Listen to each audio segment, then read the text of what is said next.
I live in Otsego County, New York, which is between Albany and Binghamton. It's a very rural county, and I live in a very rural area of a very rural county.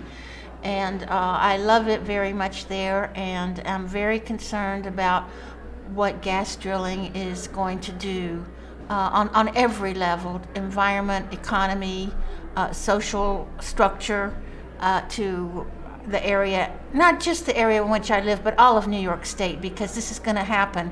It's going to hurt the whole state if it happens.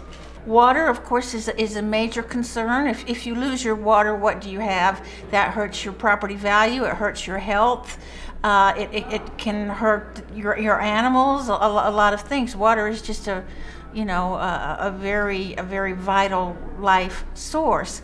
Also, living in a rural area, people who live there live there because they want peace and quiet, and so there are noise concerns with an army of trucks. They use many different kinds of trucks for each different fracking operation. The noise could be unbearable. Every night when I come home, almost, if it is a clear night, the night sky takes my breath away. Fracking may take my breath away in another way because of air pollution, but it will also eliminate the night sky because of the burn-off operations that they have, the flaring.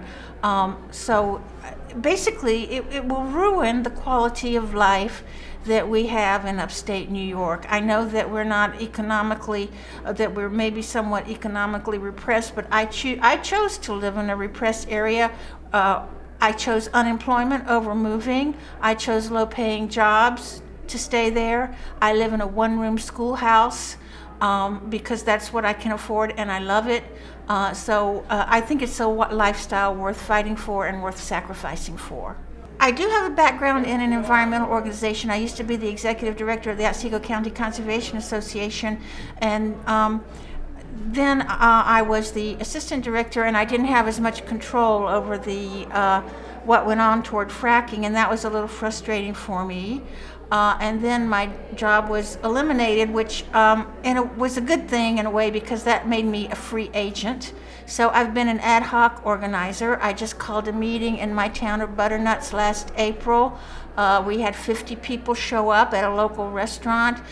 They all signed up to be on a group email. I feel like I'm driving them crazy with my emails, getting them to contact their legislators about the moratorium and whatnot. But when I see people in the village and around, they thank me very much and they tell me to keep on working.